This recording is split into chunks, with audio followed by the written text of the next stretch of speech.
इधर कांग्रेस के पूर्व सांसद संदीप दीक्षित ने महंगाई को लेकर केंद्र सरकार पर निशाना साधा। दरअसल उन्होंने यहां पर टीएमसी में मची राजनीतिक उथल-पुथल को लेकर प्रतिक्रिया दी है। उनसे खास बातचीत की नेटवर्क 10 संवाददाता ने। सांसद और वरिष्ठ नेता संदीप दीक्षित जिस वक्त हमारे साथ बातचीत करने के लिए मौजूद है। सर, सरकार ने उज्ज्वला योजना के तहत 9 सिलेंडर जो सब्सिडाइज रेट पर मिला करते थे वो अब 4 कर दिए। किस तरीके से आप देखते हैं? नहीं, ये तो बहुत दुर्भाग्य की बात है।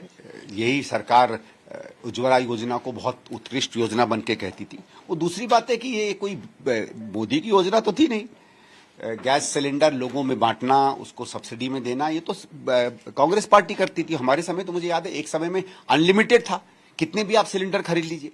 उसके बाद थोड़ी सी आर्थिक स्थिति इसलिए खराब हुई क्योंकि विदेश में गैस की और तेल की बहुत कीमतें बढ़ गई थी।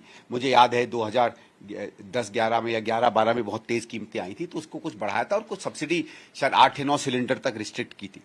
ये सरकार जो कहती है कि हम इतनी बड़ी इकोनॉमी चला रहे हैं, हम इतने ऑनेस्ट हैं कि टैक्स हमारे पास बहुत आ रहा है, ये सिलेंडरों पे सब्सिडी तक नहीं दे पा रहे हैं।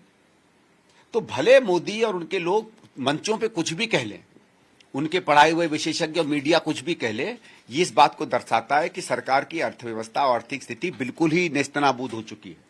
अगर आप लोगों को उनकी मूल गैस जैसी चीजों पर अगर आप सब्सिडी नहीं दे सकते हैं तो बिल्कुल फेल्ड सरकार है ये। लेकिन सरकार का कहना है कि अगर बाकी देशों को देखा जाए तो उनमें भारत एक ऐसा देश है कि बहुत मामूली रेट बढ़ रहे हैं और हम अवेलेबल भी करवा पा रहे हैं चीजों को। नहीं तो बाकी देशों में मैंने तो कोई किल्लत की खबर सुनी नहीं। आपने सुनी क्या? भाई ईरान जिस पर इतना हमला हो रहा है, रोज बमबारी हो रही है, हमें तो वहां भी किल्लत की खबरें नहीं आ रही हैं। या हो सकता है मतलब मीडिया को ना पता चल रहा हो।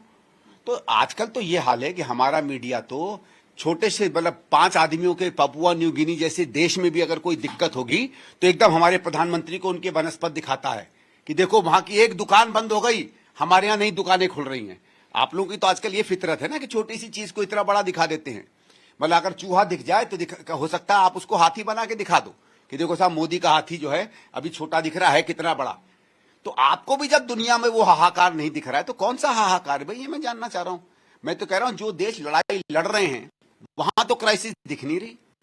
और हमारे यहाँ तो मोदी ने कहा था, और आपको याद होगा योगी जी ने, सबने कहा था कि हमारे यहाँ तो इसका असर ही नहीं होगा। तो ये असर नहीं है तो क्या है?